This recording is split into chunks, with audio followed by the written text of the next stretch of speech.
Welcome to Wicked Shizuku's Reviews, bringing you a southern perspective on books, movies, music, and much, much more.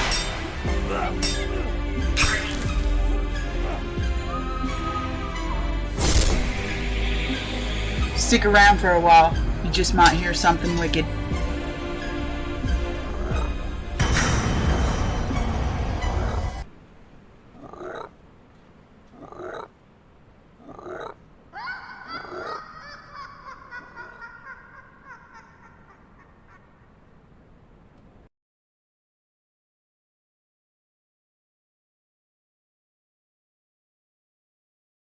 Hi friends, thank you for joining again.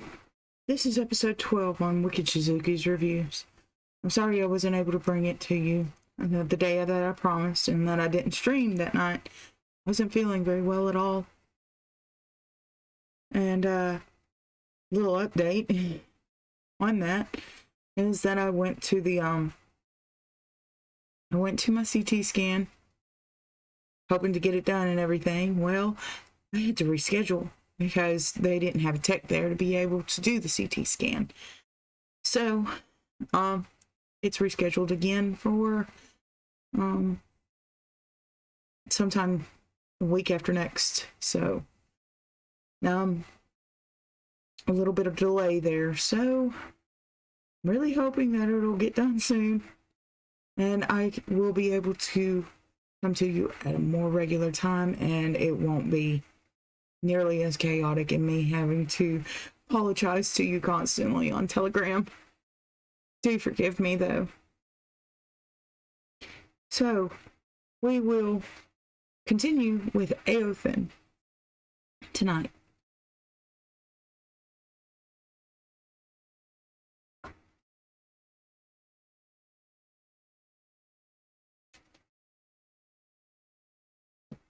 We are on chapter 3, Constantinople. Even if we don't take part in the chant about the mosque and minarets, we can still yield praises to Istanbul. We can chant about the harbor. We can say and sing that nowhere else does the sea come to home to a city. There are no pebbly shores, no sandbars, no slimy riverbeds, no black canals, no locks nor docks to divide the very heart of the place from the deep waters. If being in the noisiest mart of Istanbul, you would stroll to the quiet side of the way amidst those cypresses opposite. You will cross the fathomless Bosphorus. If you will go from your hotel to the bazaars, you must pass by the bright blue pathway of the Golden Horn that can carry 1,000 sail of the line. You are accustomed to the gondolas that guide among the palaces of St. Mark, but here at Istanbul, it is 120 gun ship that meets you in the street. Venice strains out from the steadfast land, and in old times would send forth the chief of the state to woo and wed the reluctant sea. But the stormy bride of the Doge is the bowing slave of the Sultan. She comes to his feet with the treasures of the world. She bears him from palace to palace by some unfalling witchcraft. She entices the breezes to follow her. Footnote: there is almost always a breeze, either from the Mora or from the Black Sea that passes along the course of the Bosphorus, and fan the pale cheek of her lord. She lifts his armed navies to the very gates of his garden. She watches the walls of his serail. She stifles the intrigues of his ministers She quiets the scandals of his court. She extinguishes his rivals and hushes his naughty wives, all one by one. So vast are the wonders of the deep. All the while I stayed at Constantinople. The plague was prevailing, but not with any violence. Its presence, however, lent a mysterious and exciting, though not very pleasant interest to my first knowledge of a great Oriental city. It gave tone and color to all I saw and all I felt. A tone and a color somber enough, but true, well benefiting the dreary monuments, past power and splendor, with all that is most truly Oriental. In its character, the plague is associated. It dwells with the faithful in the holiest quarters of their city. The coats and the hats of the para are held to be nearly as innocent of infection as they are ugly in shape and fashion. But the rich furs, and the costly shawls, and the broidered slippers, and the gold-laden saddlecloths,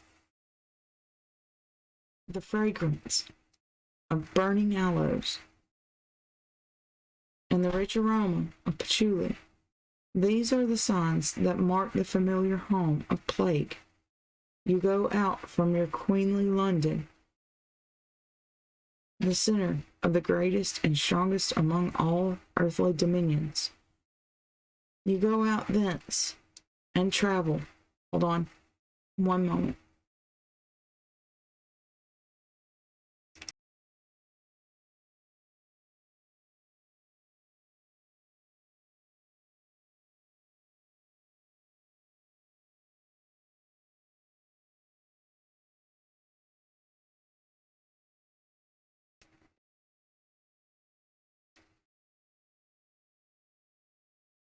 Okay, where was I? You go out from your queenly London, the center of the greatest and strongest amongst all earthly dominions. You go out thence and travel on to the travel of an eastern prince. You find but a waning power and a faded splendor that inclines you to laugh and mock. But let the infernal angel of plague be at hand, and he, more mightily than armies, more terrible than Suleiman in his glory, can restore such pomp and majesty to the weakness of the imperial city, that if, when he is there, you must still go prying amongst the shades of his dead empire, at least you will tread the path with seemly reverence and awe. It is the firm faith of almost all the Europeans living in the East that plague is conveyed by the touch of infected substances, and that the deadly atoms especially lurk in all kinds of clothes and furs. It is held safer to breathe the same air with a man sick of the plague, and even to come in contact with his skin, than to be touched by the smallest particle of woolen or of thread which may have been within the reach of possible infection. If this is the right notion, the spread of the malady must be materially aided by the observance of a custom prevailing amongst the people of Stamboul. It is this: when Osmanli dies, one of his dresses is cut up, and a small piece of it is sent to each of his friends as a memorial of the departed, a fatal present, according to the opinion of the Franks. For it is too often forces the living not merely to remember the dead man, but to follow and bear him company. The European, during the prevalence of plague, if they are forced to venture into the streets, will carefully avoid the touch of every human being whom they pass.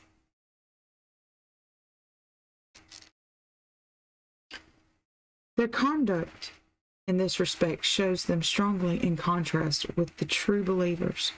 The Muslim stalks on serenely as though he were under the eye of his God, and were equal to either fate. The Franks go crouching and slinking from death, and some, those chiefly of French extraction, will fondly strive to fence out destiny with shining capes of oilskin. For some time you may manage by great care to thread your way through the streets of Stamboul without incurring contact for the Turks, though scornful of the terrors felt by the Franks, are generally very courteous in yielding to that which they hold to be a useless and impious precaution, and will let you pass safe if they can. It is impossible, however, that your immunity can last for any length of time. If you move about much through the narrow streets and lanes of a crowded city, as for me, I soon got compromised. After one day of rest and prayers of my hostess began to lose their power of keeping me from the pestilent side of the Golden Horn, faithfully promising to shun the touch of all imaginable substances, however enticing, I set off very cautiously and held my way uncompromised till I reached the water's edge. But before my kéku was quite ready, some rueful-looking fellows came rapidly shambling down the steps with a plague-stricken corpse, which they were going to bury amongst the faithful on the other side of the water. I contrived to be so much in the way of this brisk funeral that I was not only touched by the men bearing the body, but also, I believe, by the foot of the dead man, as it hung lolling out of the bier. This accident gave me such strong interest in denying the soundness of the contagion theory that I did, in fact, deny and repudiate it altogether. And from that time, acting upon my own convenient view of the matter, I went wherever I chose, without taking any serious pains to avoid a touch. It seems to me now that very likely that the Europeans are right, and that the plague may be really conveyed by contagion. But during the whole time of my remaining in the East, my views on this subject more nearly approached to those of the fatalists, and so, when afterwards the plague of Egypt came dealing his blows around me, I was able to live amongst the dying without that alarm and anxiety which would inevitably have pressed upon my mind if I had allowed myself to believe that every passing touch was really a probable death stroke. And perhaps, as you make your difficult way through a steep and narrow alley, shut in between blank walls, and little frequented by passers, you meet one of those coffin-shaped bundles of white linen that implies an Ottoman lady, painfully struggling against the obstacles to progression interposed by the many folds of her clumsy drapery, by her big mud boots, and especially by her 2 pairs of slippers. She works her way on full awkwardly enough. But yet there is something of womanly consciousness in the very labor and effort with which she tugs and lifts the burden of her charms. She is closely followed by her woman slaves. Of her very self you see nothing, except the dark, luminous eyes that stare against your face, and the tips of the painted fingers depending like rosebuds from out of the blank bastions of the forest. She turns and turns again, and carefully glances around her on all sides to see that she is safe from the eyes of the Mussulmans. And then suddenly, withdrawing The yashmak. Footnote. The yashmak, you know, is not a mere semi-transparent veil, but rather a good substantial petticoat applied to the face. It thoroughly conceals all the features except the eyes, the way of the withdrawing. It is by pulling it down. She shines upon your heart and soul with all the pomp and might of her beauty. And this, it is not the light, changeful grace that leaves you to doubt whether you have fallen in love with a body or only a soul. It is the beauty that dwells secure in the perfectness of hard, downright outlines, and in the glow of generous color. There is fire, though, too, high courage, and fire enough in the untamed mind or spirit, or whatever it is which drives the breath of the pride through those scarcely parted lips.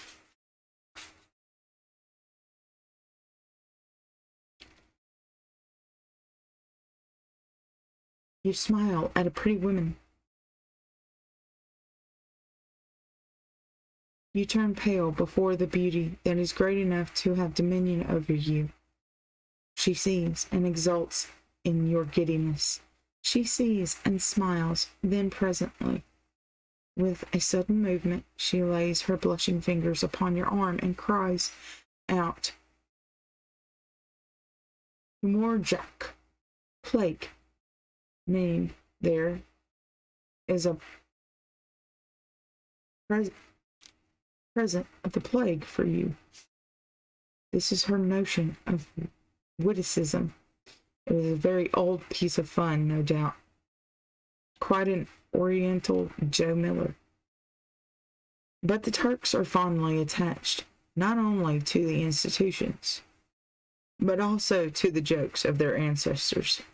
So, the lady's silvery laugh rings joyously in your ears, and the mirth of her women is boisterous and fresh, as though the bright idea of giving the plague to a Christian had newly lit upon the earth. Methley began to rally very soon after we had reached Constantinople, but there seemed at first to be no chance of his regaining strength enough for traveling during the winter, and I determined to stay with my comrade until he had quite recovered. So I bought me a horse and a pipe of tranquility, and took a Turkish phrase master. I troubled myself a great deal with the Turkish tongue, and gained at last some knowledge of its structure. It is enriched, perhaps overladen with Persian and Arabic words imported into the language, chiefly for the purpose of representing sentiments and religious dogmas and terms of art and luxury, entirely unknown to the Tartar ancestors of the present Osmanlis.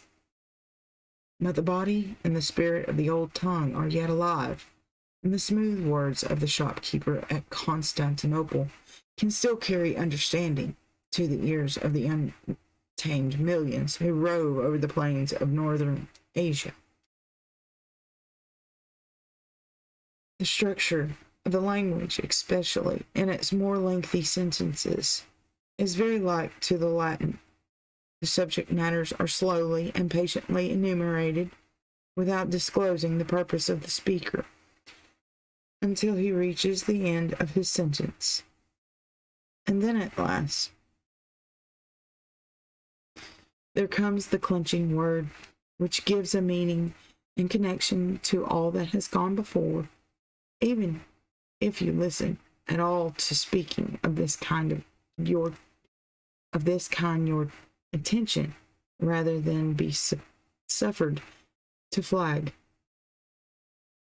must grow more and more lively as the phrase marches on. Footnote: the pipe of tranquility. is a tichikbok, too long to be conveniently carried on a journey. The possession of it therefore implies that its owner is stationary, or at all events, he is enjoying a long repose from travel. Continuing. The Osmanlis speak well in countries civilized according to the European plan. The work of trying to persuade tribunals is almost all performed by the set of men, who seldom do anything else. But in Turkey, this division of labor has never taken place, and every man is his own advocate. The importance of the rhetorical art is immense, for a bad speech may endanger the property of the speaker, as well as the soles of his feet and the free enjoyment of his throat.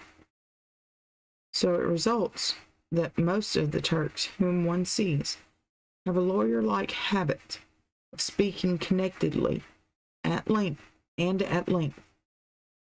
Even the treaties continually going on at the bazaar for the buying and selling of the merest trifles are carried on by speechifying rather than mere colloquials. And the eternal uncertainty as to the market value of things and constant sale gives room enough for discussion.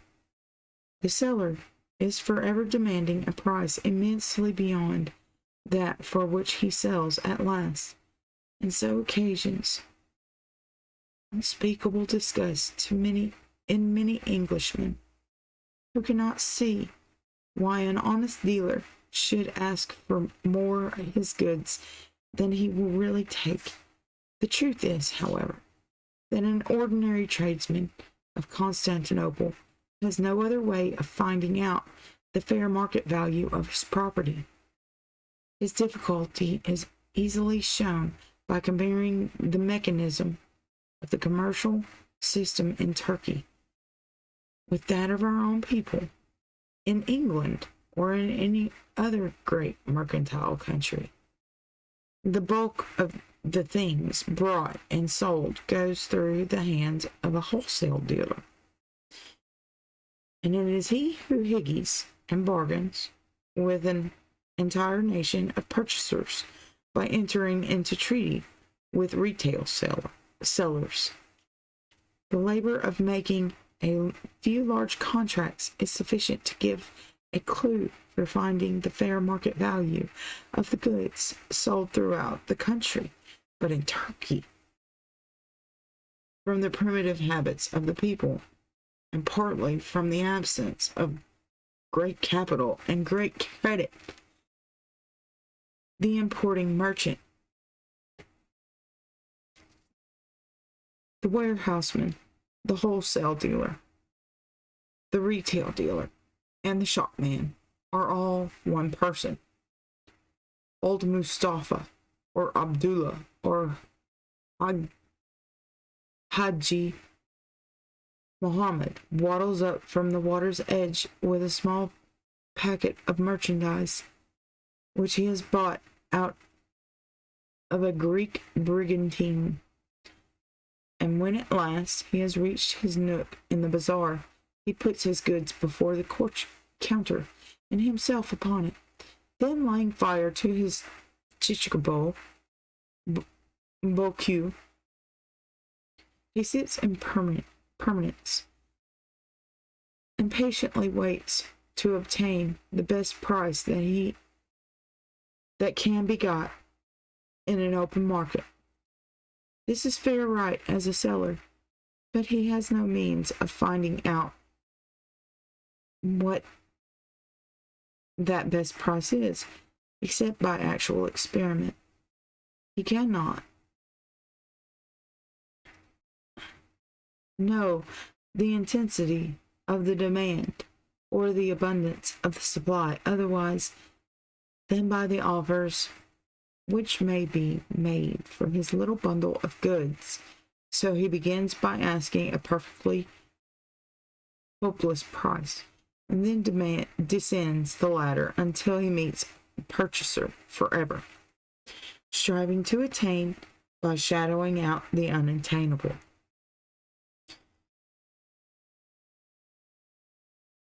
This is the struggle which creates the continual occasion for debate. The vendor, perceiving that the unfolded merchandise has caught the eye of a possible purchaser, commences his opening speech. He covers his bristling broadcloths and his meager silks with the gold embroidery of oriental praises. And as he talks, along with the slow and graceful waving of his arms, he lifts his undulating periods, upholds and poises them well till they have gathered their weight and their strength, and then hurls them bodily forward with grave, momentous swing. The possible purchaser listens to the whole speech with deep and serious attention, but when it is over, his turn arrives. He elaborately endeavors to show why he ought not to buy the things at a price 20 times larger than their value. Bystanders attracted to the debate take part in it as independent members. The vendor is heard in reply, and coming down with his price furnishes the materials for a new debate.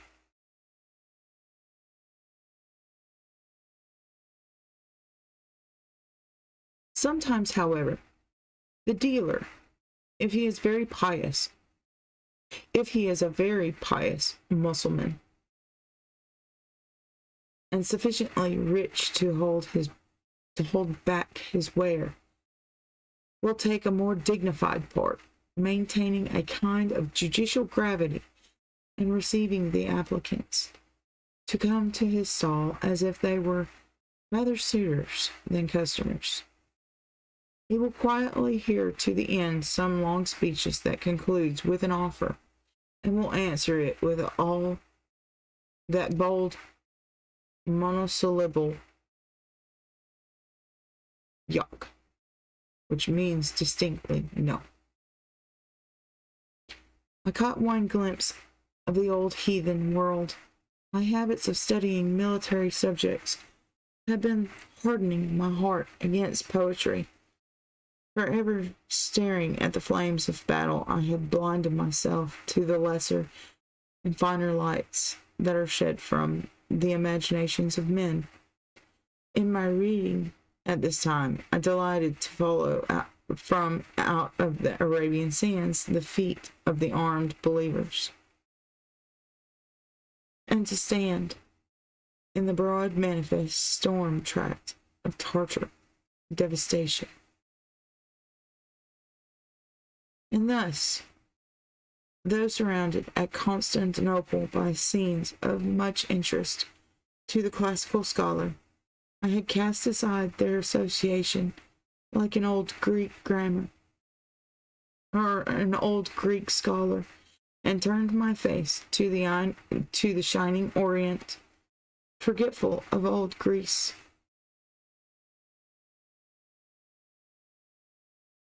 And all the pure wealth that she left to this matter-of-fact ridden world. But it happened to me one day to mount the high grounds overhanging the streets of Pera. I sated my eyes with the pomps of the city and its crowded waters. And then I looked over where Scutari lay half felled in her mournful cypresses. I looked yet farther and higher, and saw in the heavens a silvery cloud that stood fast and still against the breeze. It was pure and dazzling white, as might be the veil of Cytherea, yet touched with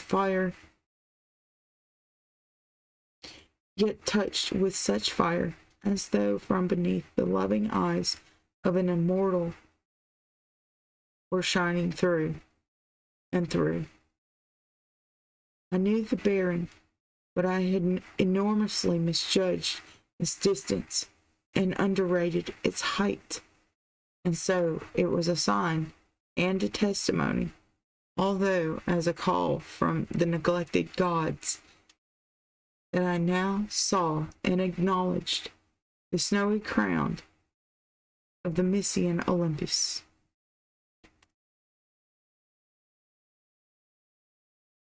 And that's chapter 3 of Constantinople of Eothen. Wonder what will happen next time. We'll just have to wait and find out, huh?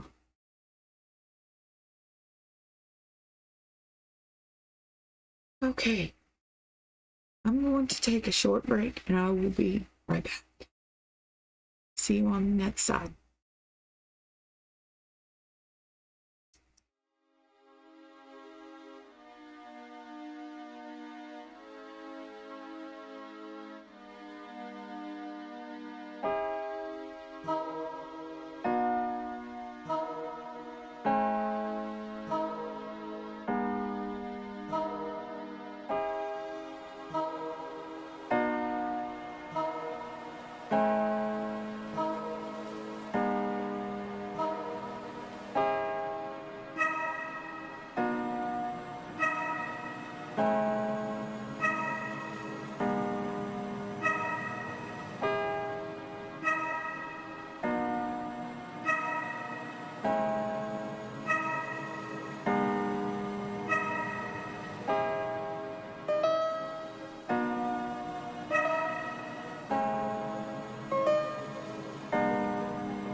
And welcome back, and we will be continuing this episode of Wiki Shizuku's reviews with the Book of Brave Deeds. And this time we will be having the story of how Pliney the Younger saved his mother from the dangers of Vesuvius.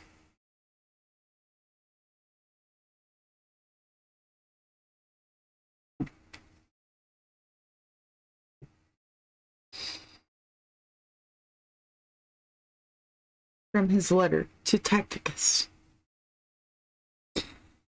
During all this time, my mother and I continued at Mycenium. My uncle having left us, I spent such time as was left on my studies.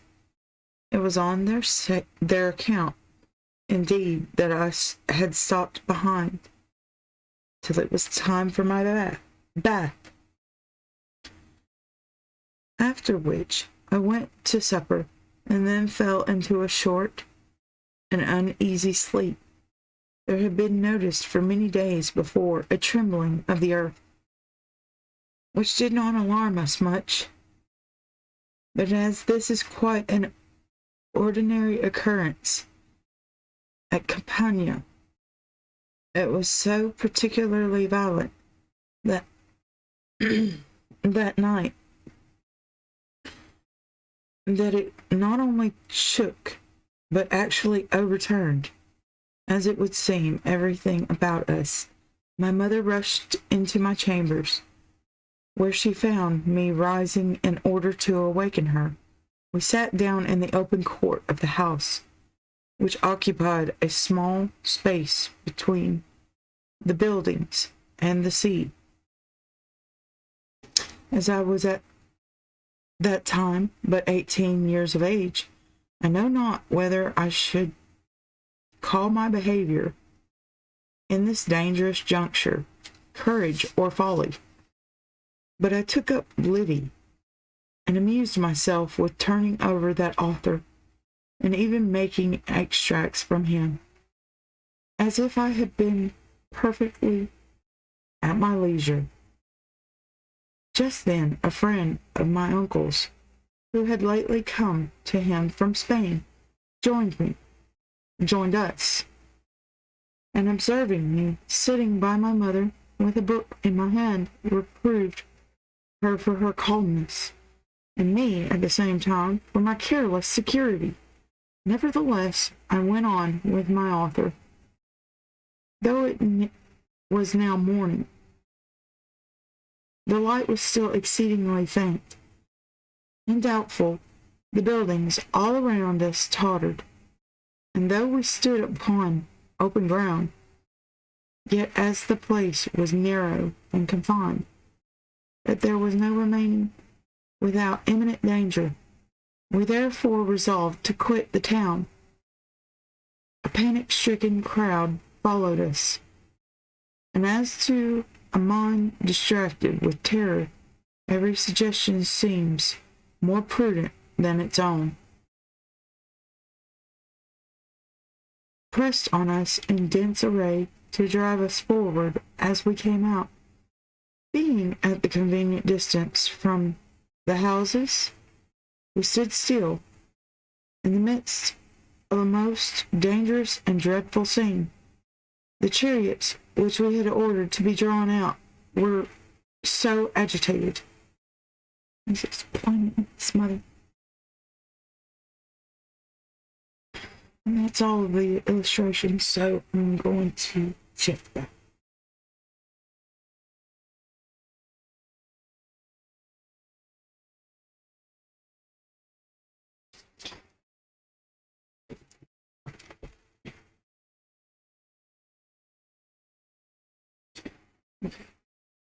The chariots which we had ordered to be drawn out were so agitated backwards and forwards through upon the most level ground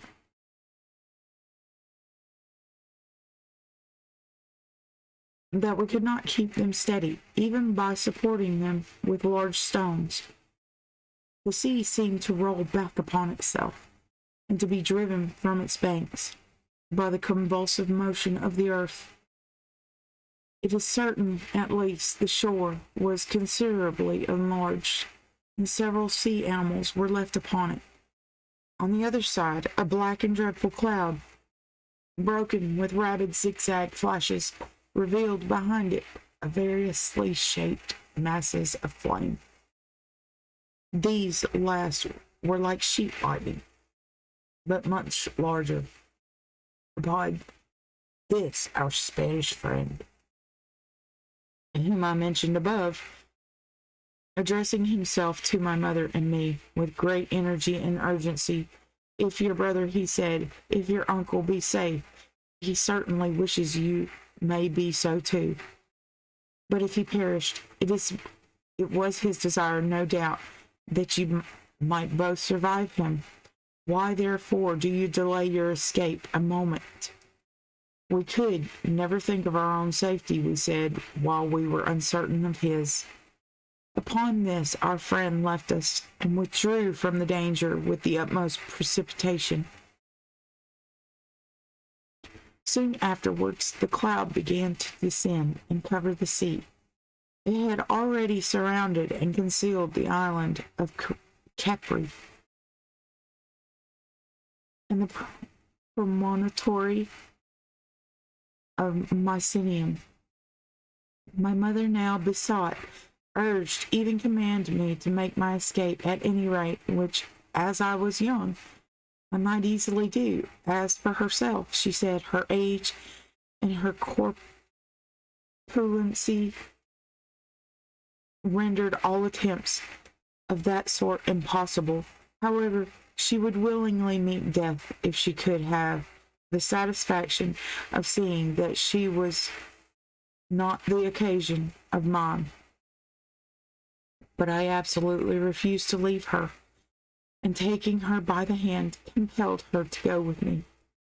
She complied with great reluctance, and not without many reproaches to herself for retarding my flight. The ashes now begun to fall upon us, though in no great quantity. I looked back. A dense mist seemed to be following us, spreading itself over the country like a cloud. Let us turn out of the high road, she said, while we can still see, for fear that, should we fall in the road, we should be pressed to death in the dark by the crowds that are following us.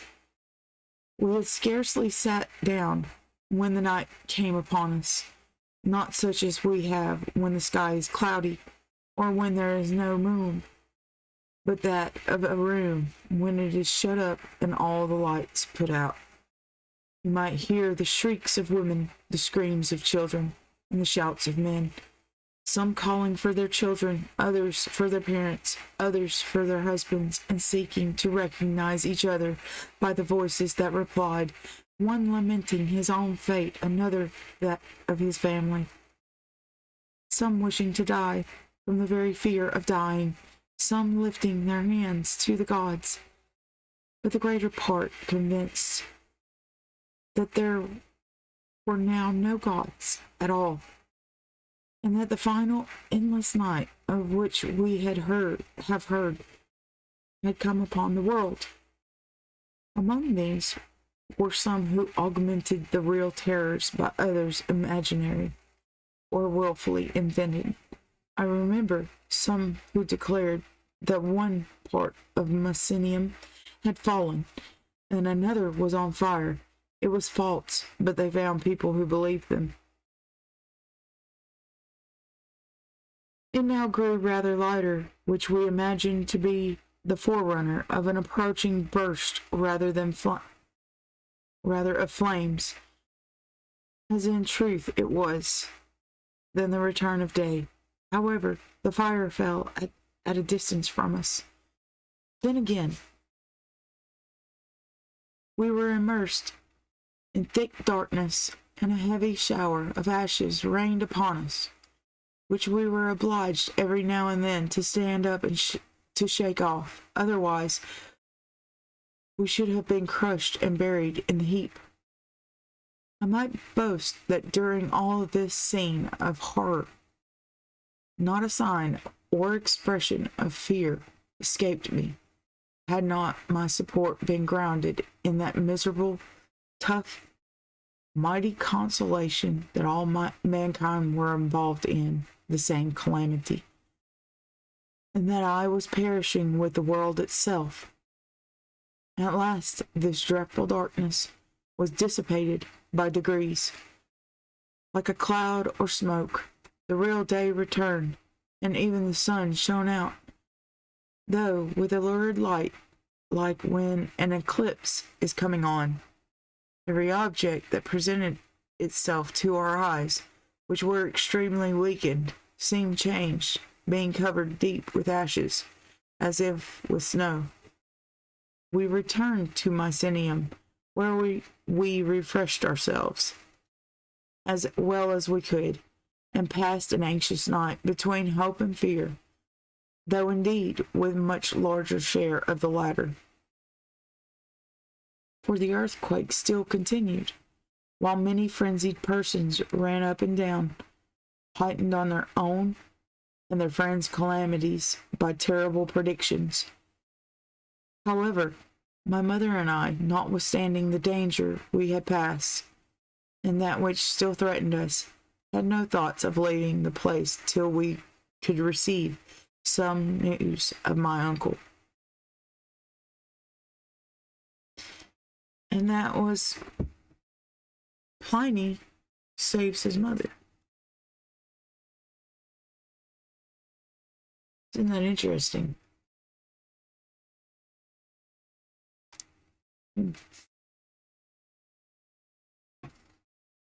So, one of the tenets of being brave is saving your family members without any consolation or thought to yourself.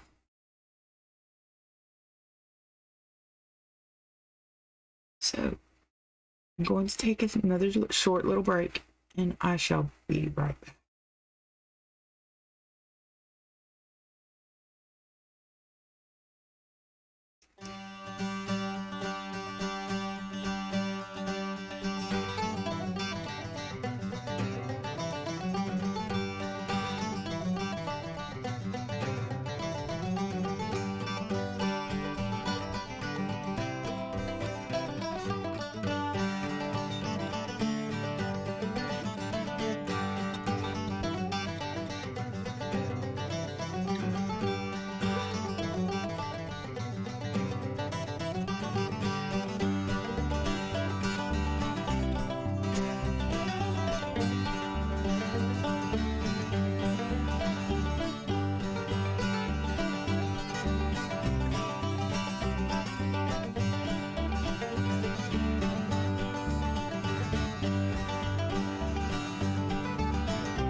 Okay, I hope you were able to get your drink real quick.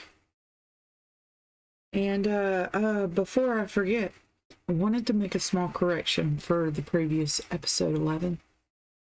I accidentally used the word predecessor when I meant to use the word successor when I was describing Thomas Jefferson taking over from John Adams. So if anyone wanted to nitpick because of my choice of words, do forgive me. Right, so we shall be continuing on in this segment with The Outline of History by H.G. Wells. Okay,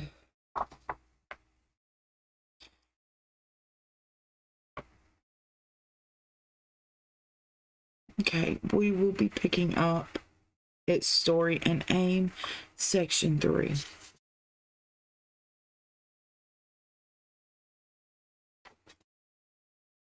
Through 5. I think I might be able to do 3 through 5 this time.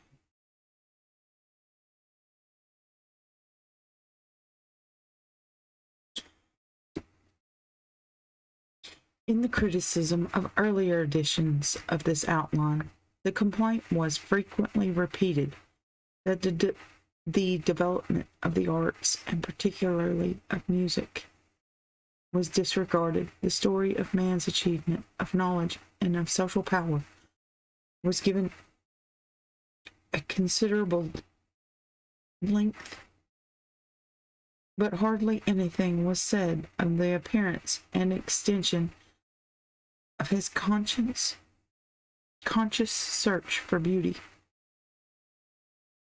An attempt has been made since 1930 to meet these objections, and sections have been added to record how the artist, the poet, and the imaginative writer appeared in human life. Yet the limitations upon any history of music or of any other art are very narrow.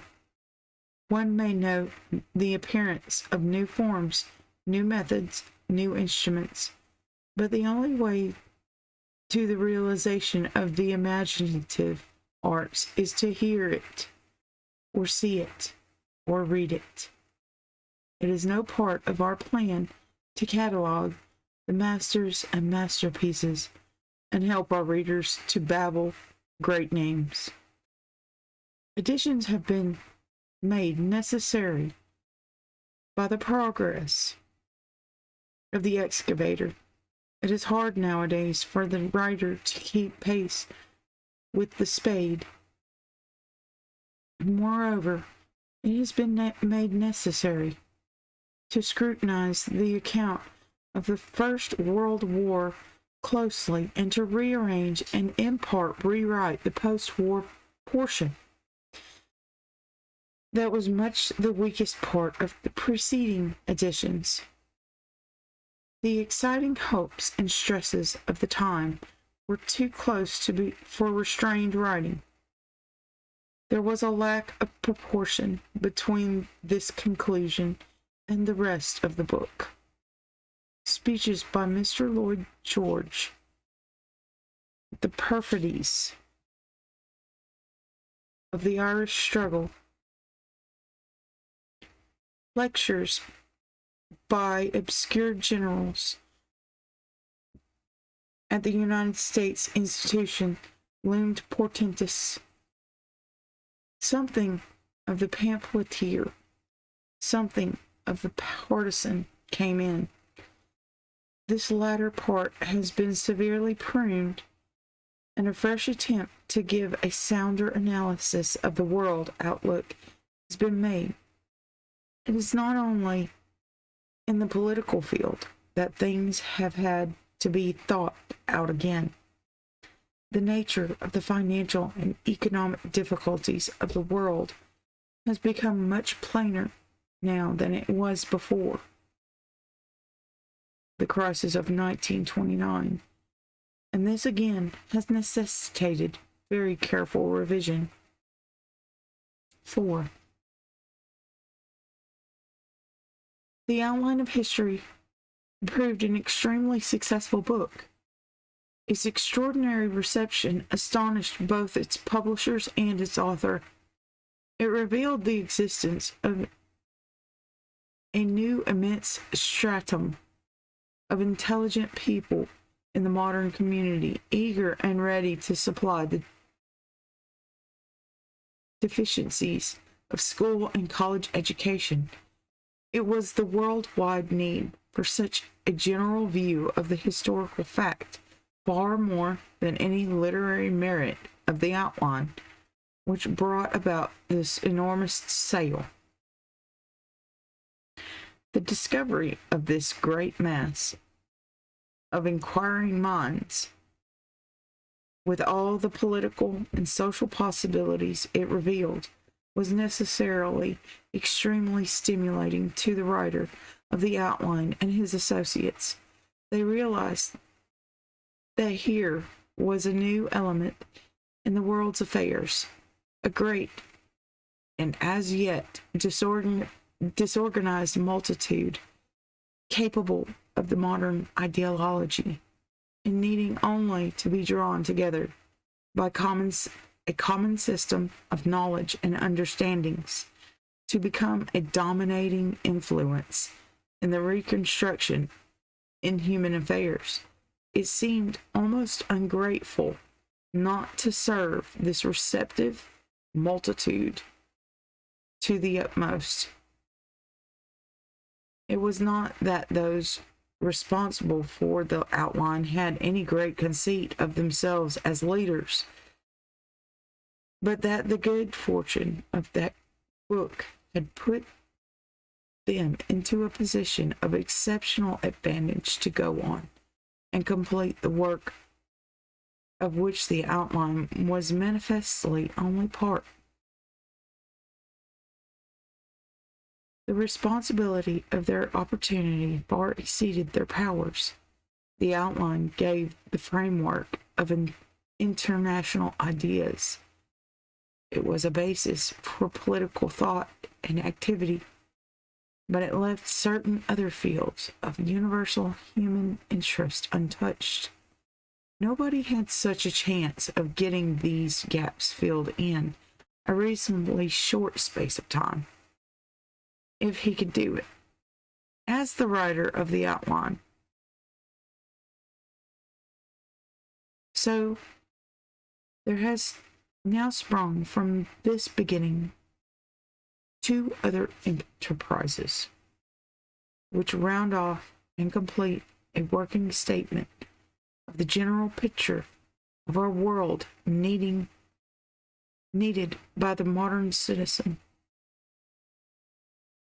The first of these is an outline of biological science and a statement of all that is currently known about the life in us and round us, our health, our mental activity, our origins, and the whole story of life's evolution since the beginning. This the writer has done in intimate collaboration with 2 able biologists, his son, J.P. Wells, and his grandson of his former professor, Professor Julian Huxley. They have made up an up-to-date summary of all biological knowledge for reasons that need not be gone into here. They have not called this work the outline of life, but the science of life. But still, there was left a third main aspect of human existence, and that was the business existence, the work, anxiety, effort, pressure of everyday life. The outline of history told a man of his origins and tradition, why war hung over him, and why he was under the law. The science of life told him of the nature of his bodily and mental life. The third outline, to complete the exposition of his world, had to be an outline of economics, of how and why man worked, why money has become essential to his well-being, and his relations to fellow creatures, and the general go of industry, wealth winning, and earning and spending. This again, it was found better not to call an outline, and after many changes of title, it has been completed and is now published as The Work, Wealth, and Happiness of Mankind. So, the first statement from the modern standpoint of what man was and is, and what he does, is completed. These works are offered to the world without arrogance and without compunction. They are no doubt faculty, faulty to a terrible extent, and in due course they will certainly be superseded by far better work upon the same lines. They are like the temporary sheds that precede a palace. Their substance will need condensation and simplification for school use into an elementary account of life for the young, and various positions of them may need expansion for the college student.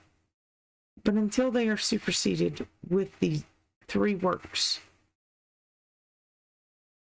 remain in their pioneer and experimental fashion, a necessary bringing together of what a contemporary man or woman can know about the past, about self, and about the daily task. HGW.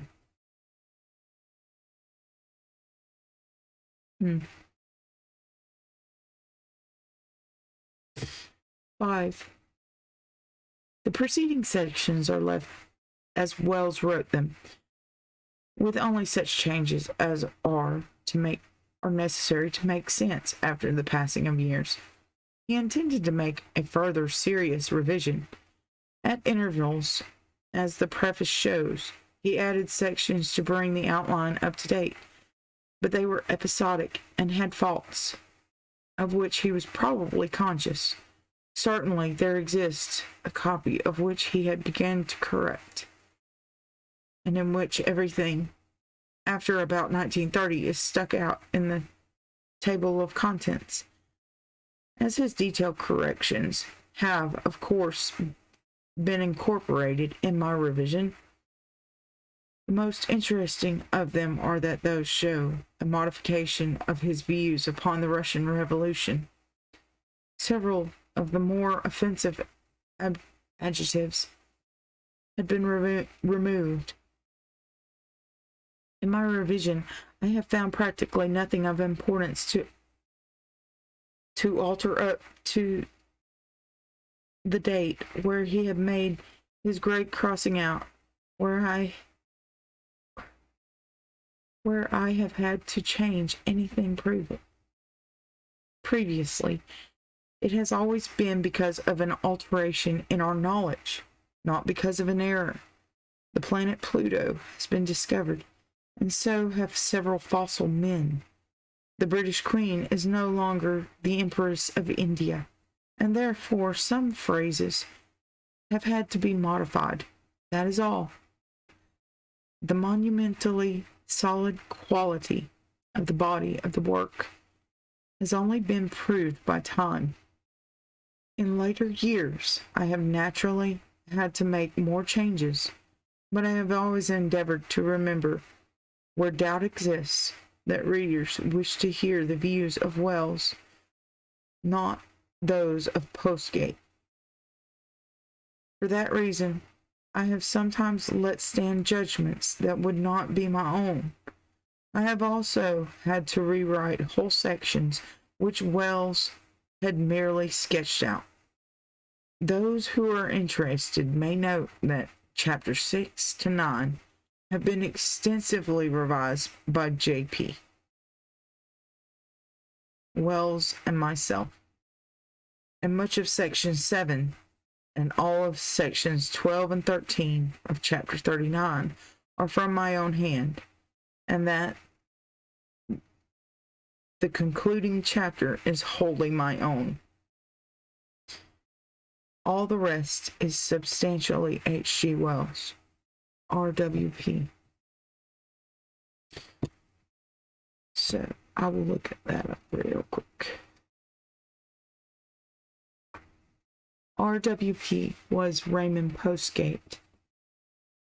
He was the revising editor.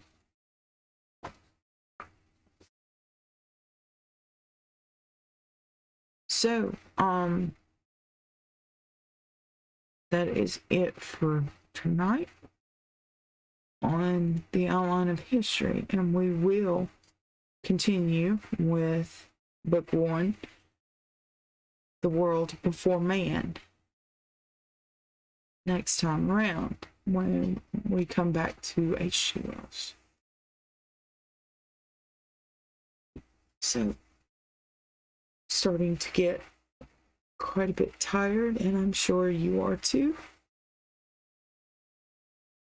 So, I will see you next go round. Thank you for watching Wicked Shizuku's reviews. If you have any questions, please send me an email or a message on Twitter. Don't forget that updates will be given to you on Telegram if I don't happen to be streaming that night. That's where you'll find the message.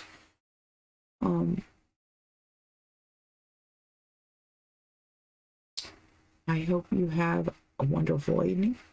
We'll hope that you have an outstanding week.